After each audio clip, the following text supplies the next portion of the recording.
Matapos ang ilang araw na deliberasyon, panukalang pag-amyenda sa ilang economic provisions ng saligang batas, lusot na sa House Committee of the Whole.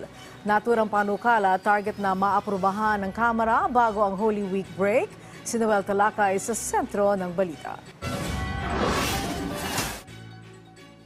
All those in favor of the motion, please say aye.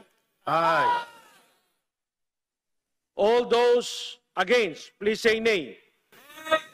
Ito ang naging botohan kahapon ng Committee of the Whole House kaugnay sa Resolution Both Houses or RBH number 7, ang panukalang magsasagawa ng pagbabago sa ilang economic provisions ng 1987 Constitution. Sa botohang ito, mas marami ang nagsabi ng aye. Kaya naman, The ayes have it. The committee report of the Committee of the Whole regarding the resolution of both houses number 7 is hereby adopted. sa loob ng 6 na araw, nagkaroon ng masusing talakayan, deliberasyon at palitan ng mga kuro-kuro ng mga miyembro ng komite at ang kanilang inimbitahang mga resource speaker mula sa iba't ibang sektor ng lipunan.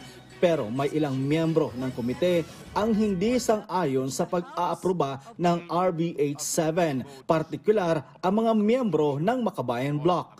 Hindi magdadala ng tunay na solusyon at pag-unlad ang charter change, bagkus magpapalala pa ito ng pagkaatrasado ng ekonomiya.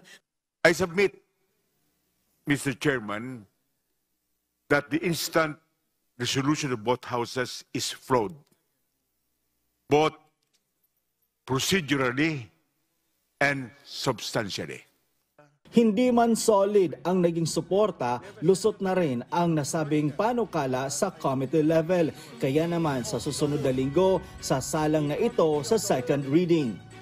When we go on second reading, wala nang ang tinatanong na lang is the sponsor. Who's going to sponsor it, and then any questions must be addressed to the sponsor, who should answer all the interpellating questions to be done by any of the members.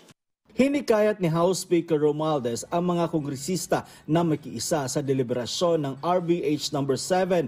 Binigyan din nito ang nasabing hakbang ay daan para makapagbigay ng mas maraming trabaho, dekalidad na edukasyon at pag-unlad ng bansa. Ang RBH number 7 ay naglalayon na amyendahan ang economic provision ng 1987 Constitution, partikular ang Public Utility Service, Education at Advertising. Kaya naman target ng Kongreso bago mag-Holy Week, tapos na ang third at final reading nito.